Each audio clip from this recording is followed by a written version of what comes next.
Exercise 2.1 question number 2 simplify the following அப்படின்னு கொடுத்திருக்காங்க I power 1948 minus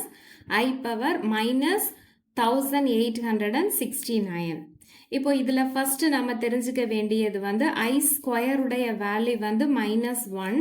அதே மாதிரி I cube உடைய value வந்து minus I next வந்து I power 4 உடைய value வந்து 1 இதே மாதிரி I power 4 into ஒரு கான்ஸ்டன்ட் இது இருந்தாலும் இதுடைய வேல்யூ வந்து 1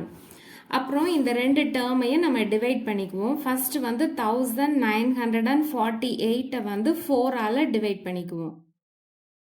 ஃபர்ஸ்ட் 4 போடும்போது நமக்கு வந்து 16 கிடைக்கும் பேலன்ஸ் வந்து 3 இந்த 4 இங்க வந்துரும் நெக்ஸ்ட் வந்து 8 போடும்போது 32 கிடைக்கும் பேலன்ஸ் வந்து 2 இந்த 8 இங்க வரும்போது 28 நெக்ஸ்ட் வந்து 7 போடும்போது 28 பேலன்ஸ் வந்து 0 வந்துரும் அப்போ 1948 வந்து நம்ம எப்படி எழுதலாம்னா 4 into 487 அப்படி நம்ம எழுதிக்கலாம் இதே மாதிரி நெக்ஸ்ட் 1869ஐயும் நம்ம டிவைட் பண்ணணும் 4 ஆல தான் டிவைட் பண்ணணும் அப்போ ஃபர்ஸ்ட் 4 போடும்போது நமக்கு 16 கிடைக்கும் பேலன்ஸ் வந்து 2 இந்த 6 வரும்போது 26 திருப்பி இங்க 6 போடும்போது 24 வந்துரும் பேலன்ஸ் வந்து 2 இந்த 9 இங்க வரும்போது 29 திருப்பி நம்ம 7 போடும்போது 28 கிடைச்சிரும் பேலன்ஸ் வந்து 1 அப்போ 1869 வந்து நம்ம எப்படி எழுதிக்கலாம் அப்படின்னா 4 into 467 plus 1 அப்படி நம்ம எழுதிக்கலாம் இப்போ கொஸ்டினுக்கு வருவோம் கொஸ்டின்ல இருக்க 1000 I power 1948 minus I power minus 1869 எடுத்துக்குவோம் ஃபர்ஸ்ட் இருக்க டேர்ம் அப்படியே வச்சுக்குவோம் I power 1948 மைனஸ் இந்த டேர்ம் வந்து நமக்கு தெரியும் a பவர் மைனஸ் 1 அப்படின்னு இருந்துச்சுன்னா அதை 1 by aன்னு எழுதிக்கலாம் அதே மாதிரி இது நமக்கு எப்படி வந்துரும்னா 1 divided by I பவர் 1869 கிடைக்கும்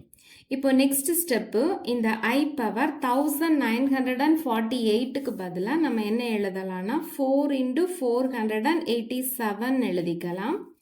minus 1 divided by I power இந்த 1869க்கு பதிலாக 4 into 467 plus 1ன்னு எழுதிக்கலாம் இப்போ நெக்ஸ்ட் ஸ்டெப் I உடைய பவர்ல வந்து 4 into கான்ஸ்டன்ட் வந்தாலே அதோடைய வேல்யூ வந்து நமக்கு 1 ஆயிரும் மைனஸ் 1 divided by இது வந்து a power m plus n இந்த ஃபார்ம்ல இருக்கு அதை a power m into a power n ன்னு எழுதலாம் அப்போ இதை வந்து நம்ம ரெண்டா ஸ்பிளிட் பண்ணும்போது I power 4 into 467 into I power 1 அப்படின்னு நமக்கு கிடைக்கும் இப்போ நெக்ஸ்ட் ஸ்டெப் 1 மைனஸ் இதுல வந்து 1 டிவைடட் பை I உடைய பவர்ல 4 வந்தாலே அதோடைய வேல்யூ 1 அப்புறம் இந்த I மட்டும் தான் நமக்கு இருக்கும் இப்போ டினாமினேட்டர்ல I இருக்கிறதுனால ஒரு I ஆல வந்து நம்ம மல்டிப்ளை பண்ணி டிவைட் பண்ணுவோம் அப்போ 1 by I இன்டு ஒரு I டிவைடட் பை I எடுத்துக்கும் அப்போ என்ன கிடைக்கும்னா 1 மைனஸ் 1 into I வந்து I ஆயிரும் இந்த I into I வந்து I ஸ்கொயர் ஆயிரும் இப்போ நமக்கு தெரியும் I ஸ்கொயர் உடைய வேல்யூ வந்து மைனஸ் 1 அப்போ I டிவைடட் பை இதுல வந்து மைனஸ் 1 போடுவோம் இப்போ நெக்ஸ்ட் ஸ்டெப் இந்த மைனஸும் பிளஸ் ஆயிரும் அப்போ 1 plus I அப்படின்னு நமக்கு ஆன்சர் கிடைக்கும்